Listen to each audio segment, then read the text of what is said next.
गरिबी फार अवघड असते बरं का.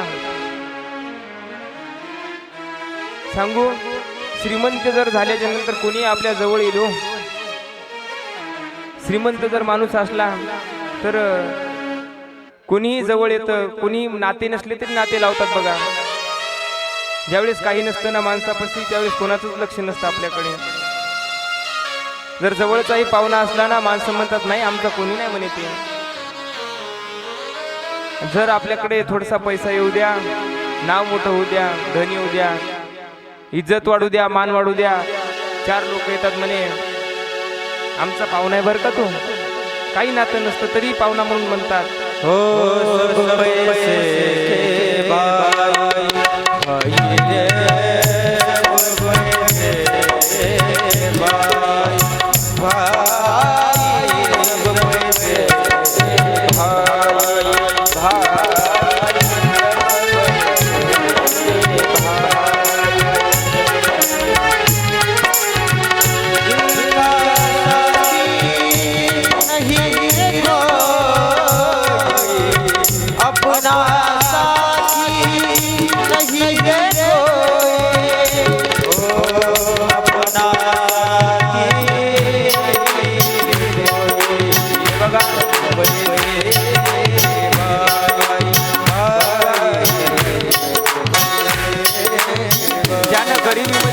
काढलेत का त्याला विचारा गरिबी काय असते. ज्याने कधी गरिबीचे दिवसच पाहिले नाही त्याला काय गरिबी मला कळणार आहे महाराज. अवघड असते बघा गरिबी. कधी कधी उपवासी झोपावं लागतं, दिवस काढावे लागतात गरिबीचे बी. आणि जर गरिबीमध्ये आपली जर कोणी साथ देत असेल, असतात बघा माणसं काही काही, किती जरी गरीब जर असू द्या, आपण नसू द्या काही आपल्या जवळ, पण काही काही माणसं अशी जीवनामध्ये येतात, काही जरी नसलं तरी आपल्या कायम सोबत असतात बघा. तशा माणसाला कधी माणसाला विसरलं नाही पाहिजे. एक सांगू, एक दुसऱ्याच्या शेतामध्ये काम करायला जाणारी एक माता माऊली होती बघा. नवरा नाही तिला, सत्य परिस्थिती आहे बरं का. एका ठिकाणी आम्ही कीर्तनाला गेलो, त्या ठिकाणी त्या आईने फार रडून सांगितलं आम्हाला, म्हणे महाराज हे ऐश्वर्य दिसतंय म्हणे की माझ्या मुलाची करामत आहे, माझ्या मुलाची कमाई म्हणे, खूप गरिबीमध्ये दिवस काढले. रडू लागली महाराजची माता माऊली. म्हणे महाराज एकदा माझी मुलं म्हणजे एका लग्नामध्ये जेवायला गेले होते आणि लग्नामध्ये जेवायला गेल्याच्या नंतर श्रीमंताची पंगत होती, अनेक पदार्थ त्या ठिकाणी वाढलेले होते. मी जेवायला बसल्याच्या नंतर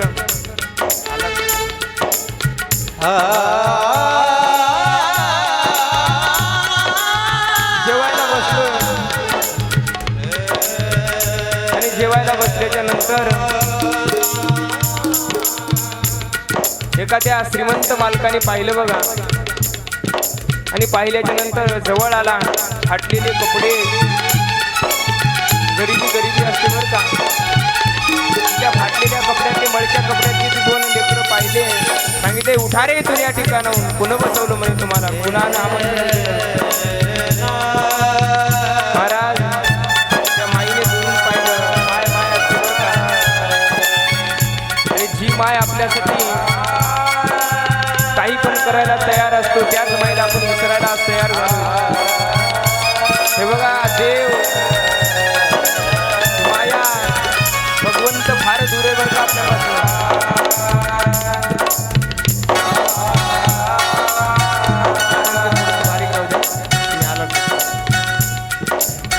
आणि त्या माईने पाहिलं बघा, रडू आलं त्या आईला. अरे आपण पैशासाठी म्हणे माझ्या मुलाला उठवलं ना. त्या माईने ती माय जाऊन त्या मुलांपाशी गेली म्हणे, उठा रे काही गरज नाही म्हणे ते जेवण येऊन. त्या आईने सांगितलं म्हणे उठा, स्वतःच्या जीवावर मोठे व्हा. आई यांच्या भाकरी खायला बसले म्हणे. बघा माय माय असते बरं का. आणि एकदा जर माय आयुष्यातून निघून गेली ना, कितीही पैसे खर्च करा, तुमच्याकडे कोट्यावधी रुपये असू द्या, नाही येणार तुमचं ऐश्वर्य बघायला.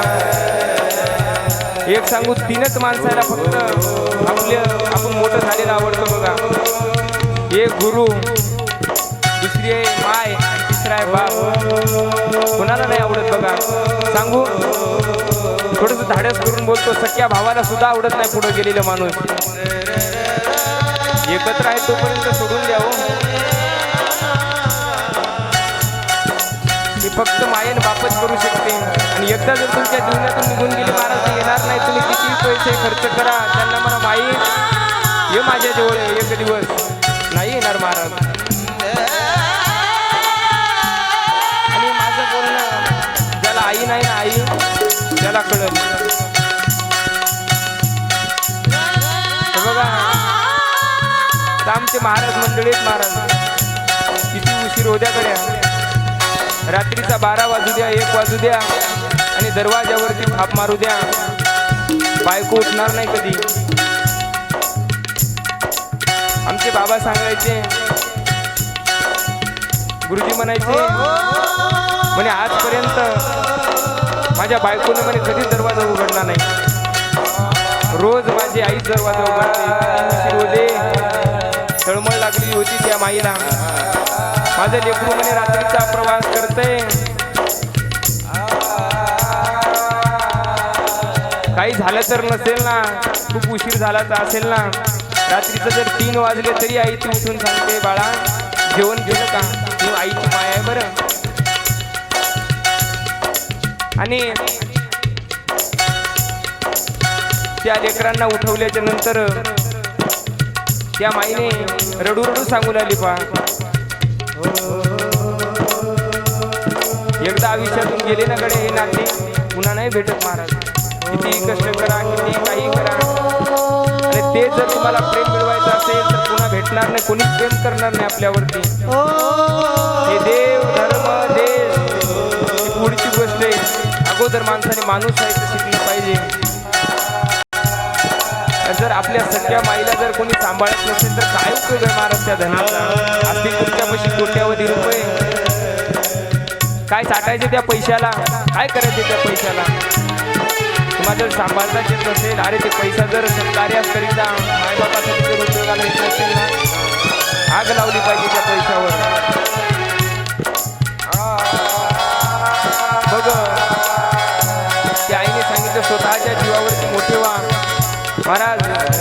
ते आज मुलं एक IPS झालेलं आहे महाराज, आणि एक मोठ्या कॉलेजमध्ये लेक्चर झालेला आहे. आणि गरिबी असते बरं का. ज्याला अशी गरिबी सल्ली ना, तोच जीवनामध्ये मोठा होतो. कोणाला सांगायची गरज नाही, कष्ट कर, अभ्यास कर. ज्याला गरिबी टोचते तो आपोआप अभ्यास करतो महाराज, आपोआप शिकतो बरं. रडू रडू सांगू लागली, महाराज खूप कष्ट केले हो माझ्या लेकरांनी, थोडं मोठं ऐश्वर्य उभं केलं,